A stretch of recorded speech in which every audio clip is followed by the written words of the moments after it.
Hi ladies and gents, welcome to video number 42. This will be video number 4 of module 3. I hope you liked the last video.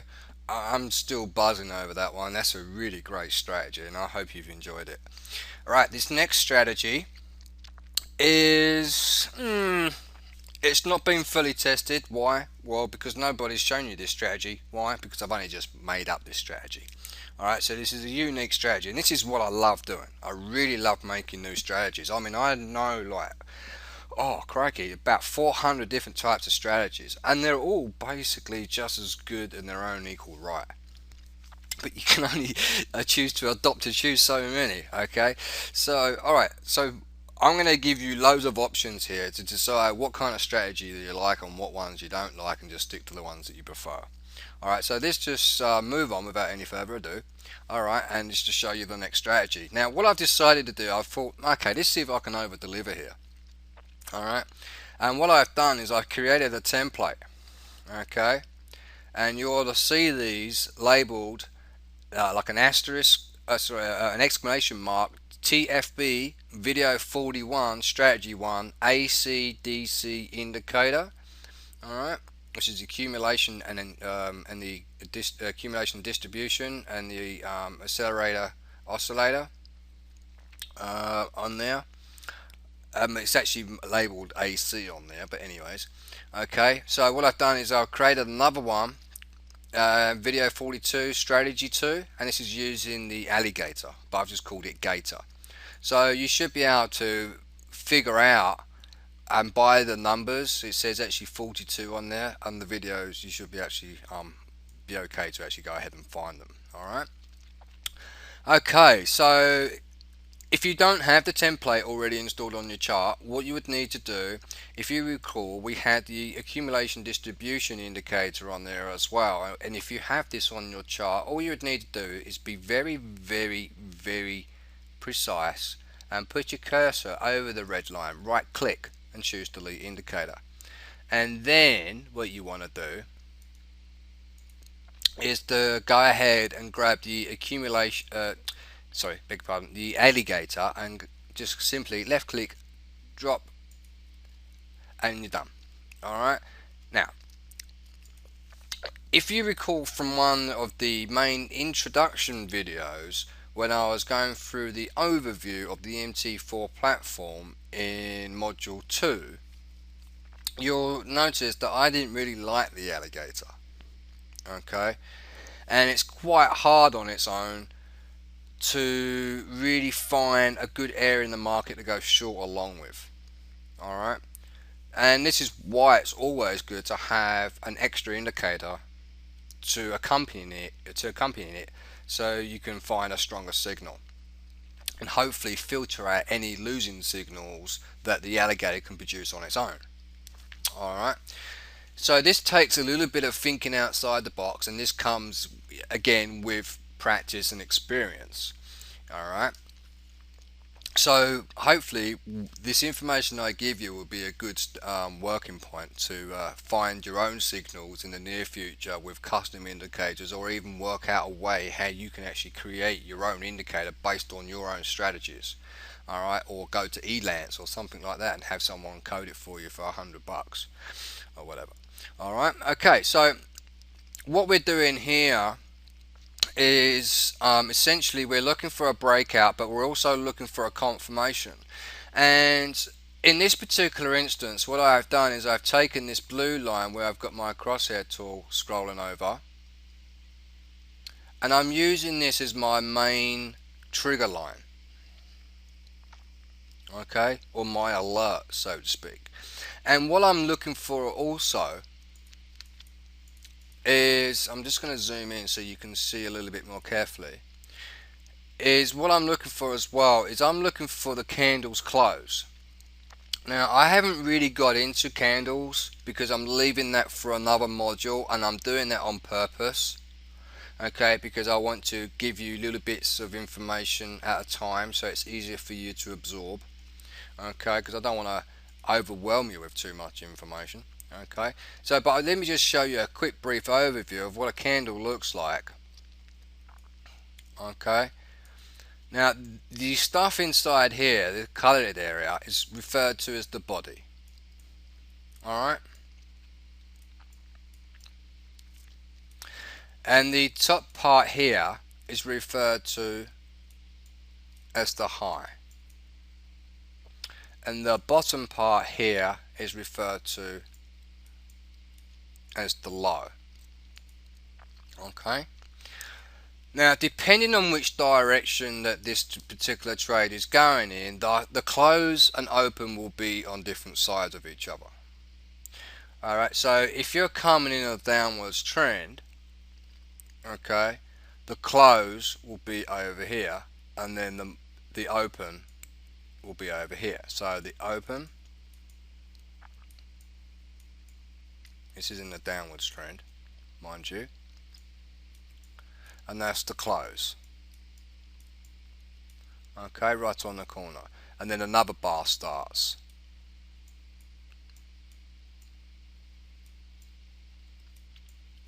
Excuse the candles, I mean the colours. I mean, I just did that for, you know, demonstration purposes.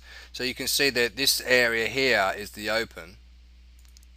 Well, that's the open, and then that's the close. Alright, and this one was the close as well of that first candle, and this one is the second candle. So you can see how they work in conjunction with each other, right? So in an upwards trend, it's different. Alright, this rather than this area being the open, this area is now the open in an upwards trend. Alright, so with that being said, what we're looking for is the market to actually open above this blue line. Okay, and what we're also looking for is for this bar to also be the same color, green. But we want it to be green within 3 bars of its opening area. Let me re-explain, because I know that probably would have probably said, pardon? Okay. Here is an example what I'm trying to talk about. The market broke above this blue line. Okay. Now, this, where the market opens, it's somewhere on this green bar. Okay, but this is too far away from its beginning point. See, how can I explain? You see how it goes, you know, the outskirts of it.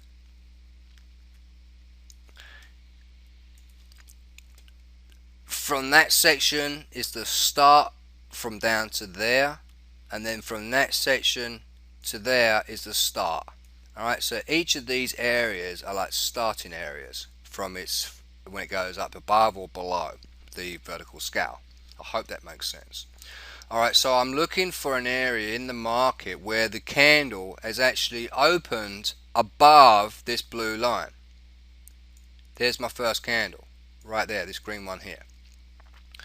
And this one actually comes down here, so I'm like 1, 2, 3, 4, 5, 6, 7, 8, 9. I'm 9 candles away from the beginning of where it starts to rise above the histogram, above the vertical scale. 9 bars away. That's no good. It's no good. What we're looking for is a buffer, alright, a protection buffer or a confirmation buffer. It needs to be inside or within those 3 bars, and it doesn't. It comes over here, so we're way late. Alright, so ignore that. That's no buy trade, even though the market does go up. And you might be sitting there, and if you use this strategy, oh dang, it went up, it went up, it went up. Do not do that to yourself, because that will really mess you up. Alright, try not to psycho-analyze yourself and then reprogram your head and thinking that you should have taken that trade when you shouldn't, because that's bad practice. Alright, if the signal is not there, don't take the trade, period. Okay, alright, so here we have another one here. Alright, and this one, you see the wick. Okay, so we've got the candle, and these little spikes that come out the top and the bottom, they're referred to as wicks. W-I-C-K-S, wicks. Okay, so we can see that the wick did actually break that blue line, but we're not looking for that. Alright, we're not looking for the end of the wick to break. We're looking for the close to break below the blue line, and there it is. So if I take that off and get my crosshair tool out and I place it over that candle, right down the bottom you can see that the accumulation oscillator, or accelerator oscillator, you can see that the second bar from its start, so that little tiny one right there, boom, and then the second one, and the second one goes over on that candle. Right, so when that candle finishes, you then go short. Right, but you also got to remember, and what is it that you got to remember when you're preparing for buy trades and sell trades? Is to make sure that when you're doing a sell trade, that it's not immediately above a can you guess? A support level, right? Great, excellent. Alright, so we go ahead and start placing these in there. So let's just take a look before we even decide to open the trades. Well, okay, we got a bit of support around about there. Well, a bit, there was a fair bit actually. Alright, and we've got some more around here. Alright, and now if you're getting these right, then great, congratulations. Alright, here's another high, another high, another high, and another high. Let's just try and find a medium average, okay? And we can see that, you know, this kind of rings true from over there. Alright, let's go back over a little bit. Now you see where the signal comes in right there. How far does it come down? Well, there's 74 pips to the new baseline of that support. So that might be within your comfy zone to go in. But if you see, for instance, let's just hypothetically pretend that this candle was this big. Now I want to ask you a question. If it closes right there, would you take that short trade? Do you not know? It's okay if you don't know. It's alright, you'll get the hang of it a little bit later. If you guessed that no, or if you answered that the word was no, that the answer was no, that you did not go short there, then you chose the right answer. Alright? Because it's better being safer than sorry, as they say. And I would rather only make one trade a month if I know that I'm only going to get one guaranteed kind of, like, when I've got all of this energy inside me that says, yes, I'm really confident that this is the trade that I should go for. If I only get one of those a month, great, fine, I don't care. Because if it makes me like $4,000 or $5,000, that's not a bad month's bit of money, right? So don't push it. Okay, let's see if we quickly can find you another buy signal. Here is where the candle breaks above, but it doesn't start there, it starts right over here. So it's miles away, so that's not going to count. Alright, here is another buy signal. See this buy signal right here? It actually happens on the bar below the histogram, so that's not going to count. Okay, this bar right here, where I've got my crosshair tool it's below the histogram. See that? And it's on that candle. I'm not going to take it. And plus, look, we're right underneath a resistance level as well, so I'm not going to take it. Alright, let's see if we can find you another buy signal. Just quickly, let's find a good one so you can get an understanding. Okay, here we go. Alright, we're getting there.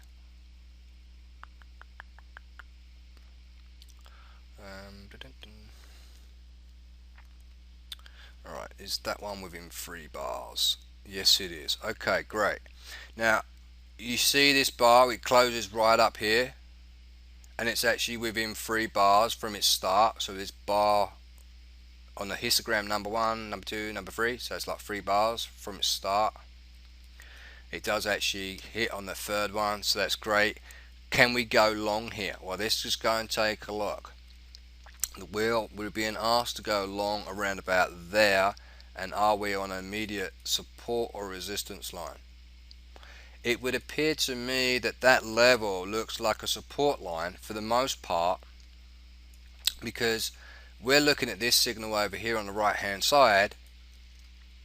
We're looking at this signal over here on the right hand side because it hits this third bar, and we can see that this line that we put in at the area that we wanted to go long, this is also a support because the market went sideways. We can also see some more support over here. The market kind of ranged for a little while before it broke. So this would actually be a good signal to grab. Where would we go ahead and place our take profit? Well, here's one area, here's another area, and here's another area. Well, that does get hit, but we don't know if this area is going to be developing or not. It could have came back down, we don't know. But in this particular instance, it did go back up. Alright, so then I apply what I refer to as a Loz's brain fart formula.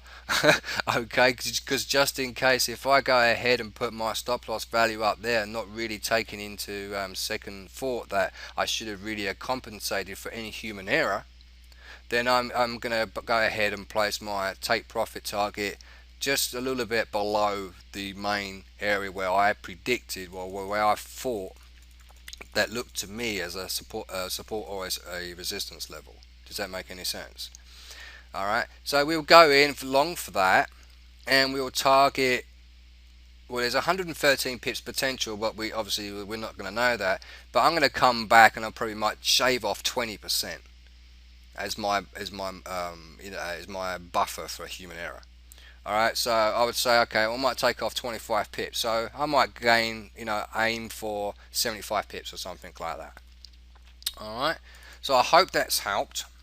Okay, and you are the only guys that know this strategy. Nobody else knows, because I only just made it up. Alright, I can make these strategies, for a long time, but I will tell you which strategies that I do use. Okay, so but this particular strategy I haven't used, but I've used similar ones like it that work very well, that use different kind of confirmations. Alright, so I know this one works. Alright, so have fun with that video, and I will see you very soon in the next one. Bye for now.